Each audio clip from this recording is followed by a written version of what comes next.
myself to say, am I in alignment with me? Right. And am I feeling good about how I'm moving through the world? Right.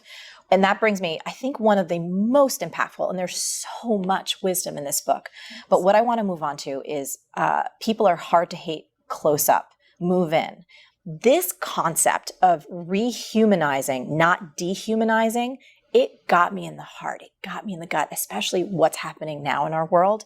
There's something that you wrote, and I want to read it because it is the core of ways that I've struggled in the past few years, not knowing how to approach conversations, not knowing how to invite people into a conversation, and to really take a hard look at my own biases and my own angers and how I would like the world to be.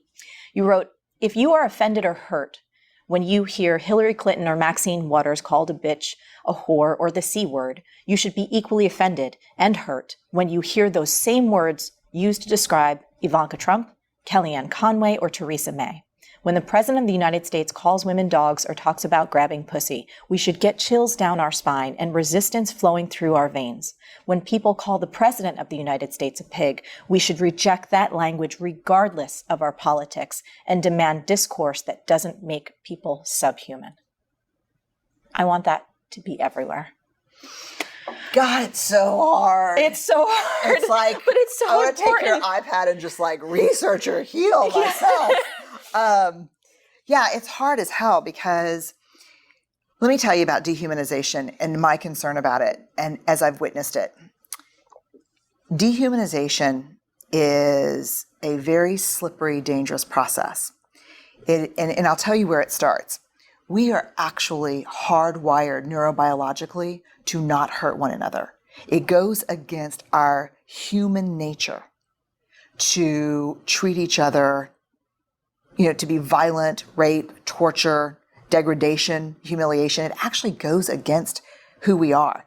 And we're wired that way to protect the species. We're a social species. We need each other. We're completely dependent on each other.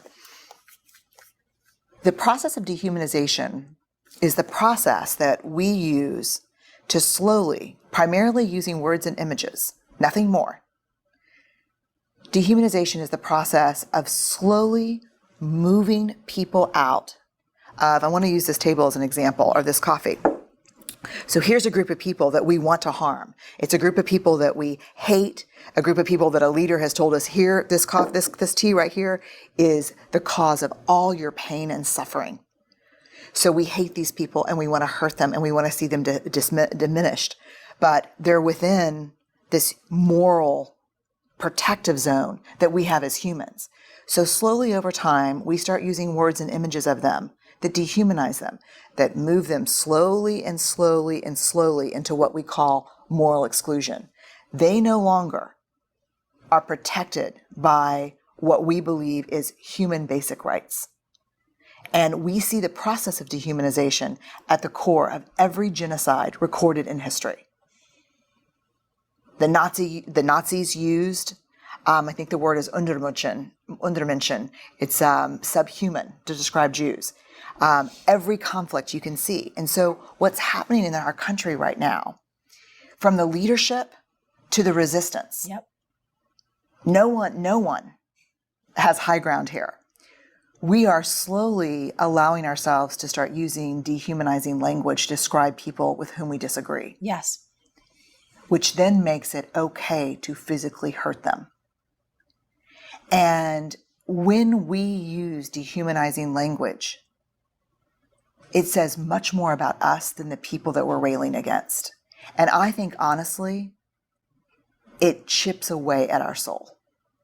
I agree with you 10,000%. That's why this hit me so hard, because I've found myself using language that once I started to make this connection through your work, I was like, it was like these lights came on and I said, oh my God, this is so true. This is so right. So I'm so happy that we're talking about this, because I have never heard anyone talk about this, about dehumanization and rehumanization in a way that we can start to enter these really difficult conversations. And we're going to keep going into that, but to retain our dignity and the humanity for the people that we disagree with. Yeah. And I think here's the thing. Dehumanization is not a social justice tool. Yes. It is emotional offloading. It is gratuitous. It is self-indulgent. It is a way to offload our anger, our fear, and our rage, but it has nothing to do with social justice. Right. So moving on, staying in this